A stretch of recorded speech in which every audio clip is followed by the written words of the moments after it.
Tinokugamuchirai pano paSmall Business Gateway Zimbabwe SBGZ.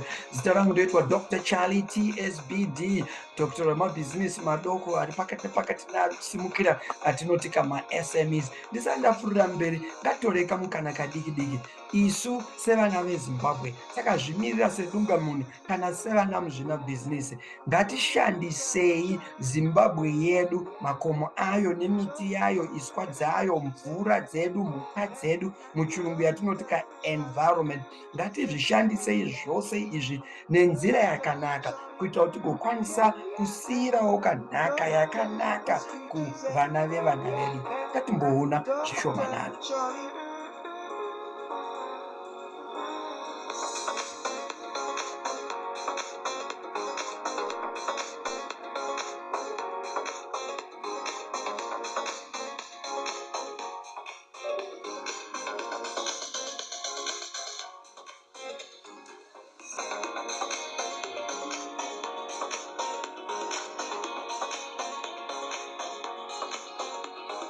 Jamba, jamba, sikirira, jamba, jamba. Mama na Daddy, SBGZ yakutanga. Mama na Daddy, SBGZ yakutanga. Mama na Daddy kani, SBGZ yakutanga. Yauya na Dr. Charlie.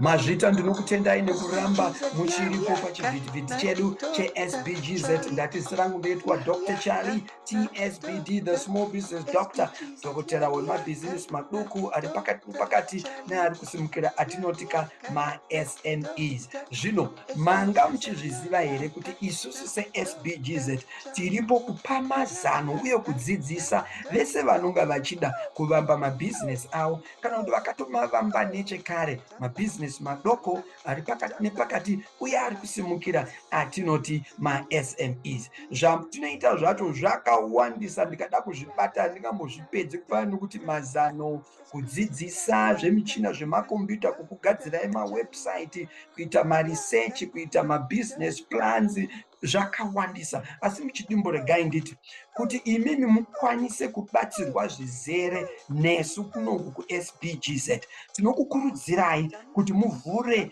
akaunti yatinoti iyo SBGZ Business Support Services Account, BSSA.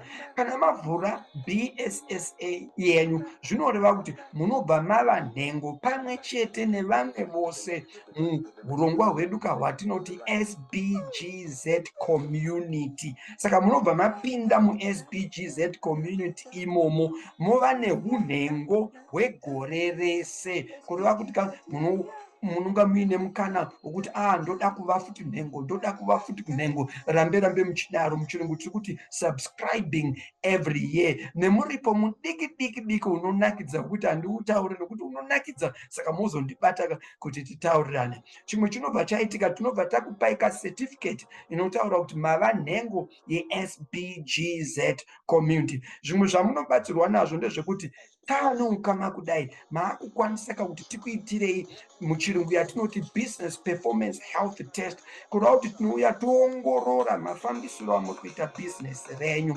totarisa hurongwa hwakawanda hunoita kuti bhizinesi ufambe nemazvo. Zvakafanira kuti kune hurongwa hunonzi hwemarketing, hwekushambadza, hweHR, hwekubata vashandi zvakanaka, hwezvezvivhitivhiti zvemazuva ano yatinoti ICT. Saka strategic business plan, marketing plan, HR plan, change management plan, risk management plan, corporate governance plan, board of directors, management board, family boards, kwakuya sustainability plan, akawanda plan anodiwa kuti business ifambe nemazvo. Saka tikuti munonga mava nemukana wokuti hamuchanetseki kuti zvinombofamba sei nekuti isuka tinonga tiripo. Teerere, tinozoita hurukure hatinoita nemi kunzwisa business renyu, taita tobva tanyora nemunyororo wedu wakakwenenzvera kuti tiedze kushambadza bhizinisi renyu pazvivhitivhiti zvedu. Muchirungu ndiri kuti we will then prepare marketing pieces or marketing articles atinozoisa pamadigital platforms edu akafanana nana Facebook, WhatsApp, Twitter, TikTok, LinkedIn, YouTube. Saka kune zvatinoisa zvekunyora kusanganisira website redu neblog redu, kwakuzouya mavideos. Kana zviri zvekunyora tinozviita katatu pagore, kuti panenge paine zvinyorwa zvenyu zviri kushambadza bhizinesi renyu. Kunyange tazvinyora katatu pagore, asi zvinoramba zviripo nekuti padigital technology tongoramba tichiposta, tichigofa kuisa mumanews feeds sekutaura kwatinoita rivara rechirungu. Mavhidhiyo tinoaita ari kaviri pagore. Toagofazve, tichingoagofa vanhu vachinyerenga vachikuonai vachinzwa nezvenyu. Uye tinoita mapodcast services anozobatsira zvekare kuwedzera kuti mimi mugodini, mugozivikanwa. Veduwe handingazvipedzi, saka muchiri kumirirei muri ikoko, regai ndikukokei zvekare. Uyai mugovhura akaunti inonzi SBGZ Business Support Services Account.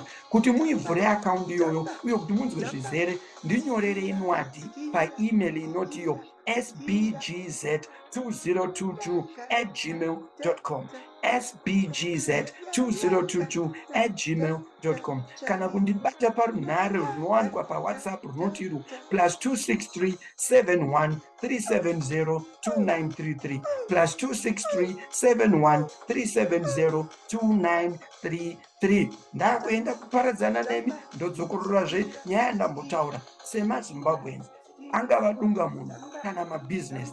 Ngatibatei Zimbabwe yedu, angava makomo, ingava miti, mvura, zvicherwa, chingava chii, nenzira yakanaka kuitira kuti tigokwanisa kusiyirawo vana vevana vedu nhaka imwe cheteyo inogovachengetedza. Mazvita, regai nditi tikinyai kana kupfanya bhatani rakanzi subscribe iro kuti mukwaniseka kuzoziviswa patinonga tabudisazve imwe vhidhiyo. Zita rangu ndini Dr. Charlie, TSBD, the small business doctor, dhokotera wemabhizinesi maduku ari pakati nepakati uye ari kusamukira chisarai.